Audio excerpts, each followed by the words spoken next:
What's up, family? Yeah, this is so unfortunate for all the property owners out there in California with those wildfires that happen every single doggone year. That is ridiculous. But more importantly, look at all these insurance companies.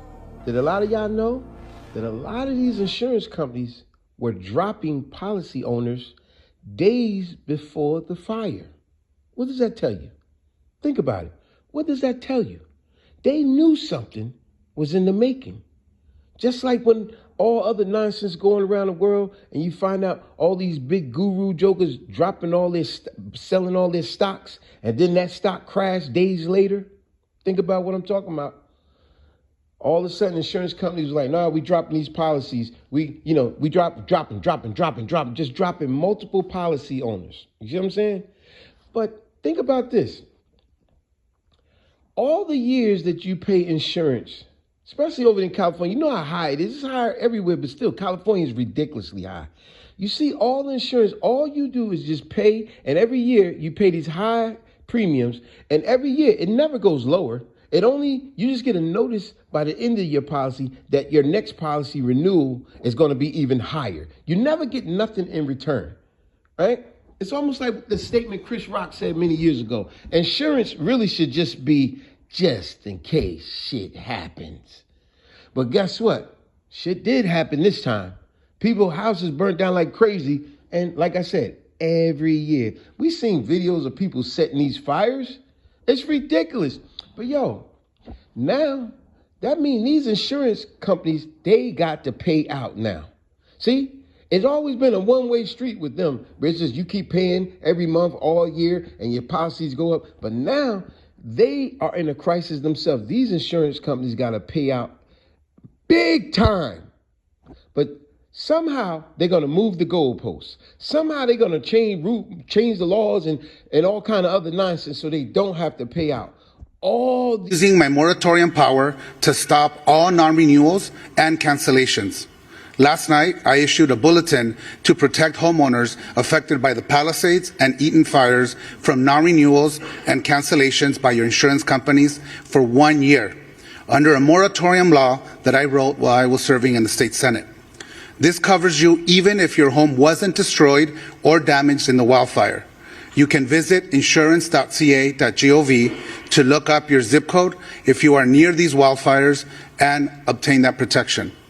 I'm also calling on insurance companies to suspend any pending non-renewals and cancellations that homeowners received before these fires started.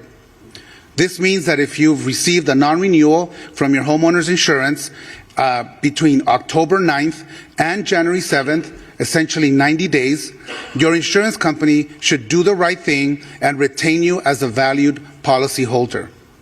I call upon all property insurance companies to pause these non-renewals and cancellations and provide essential stability for our communities, allowing consumers to focus on what's important at the moment, their safety and recovery. Tons of people that they got to pay out.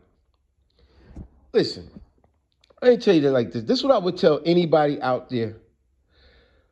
When you do contact your insurance company, this is very vital for y'all out there. Very vital. When you do contact your insurance company, do not be so quick to sign something because you're desperate for money, shelter, or whatever the case that they're offering with all the money you're paying for insurance. Think about what I'm saying. Do not, remember the statement you learned as a kid, haste makes waste.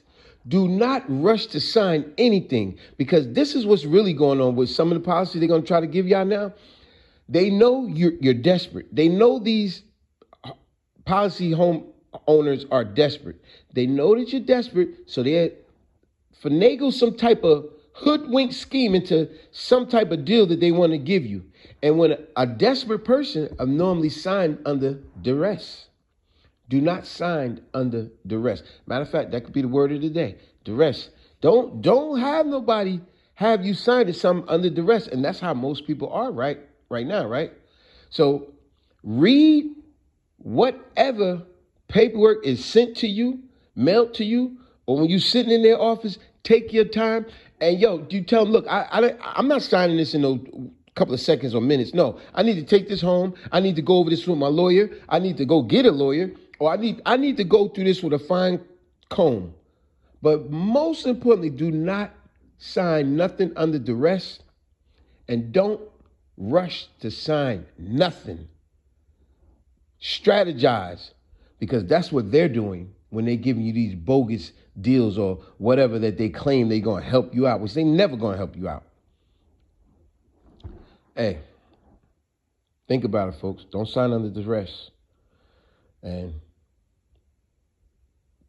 go over the contracts. These insurance. Look at the mayor and the government now. They saying that it is that they putting a moratorium / embargo on insurance companies. You know what that means? What that simply means is that they putting a prohibition on, saying a temporary prohibition on insurance companies, like temporary, keyword, temporary. They saying just temporary. Y'all can't cancel these people's insurance. Temporarily.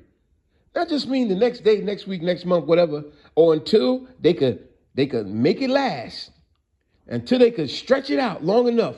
And then they go, all right, now we could cancel you. We couldn't cancel you yesterday, but we could cancel you today. And then that way they don't got to pay you out. Strategize, folks. Don't sign under duress. Read your contracts thoroughly. Go over it with a lawyer. Go get a lawyer, whatever. Go over those things thoroughly. It's a daggone shame how these so-called wildfires every doggone year. Come on now. Ridiculous.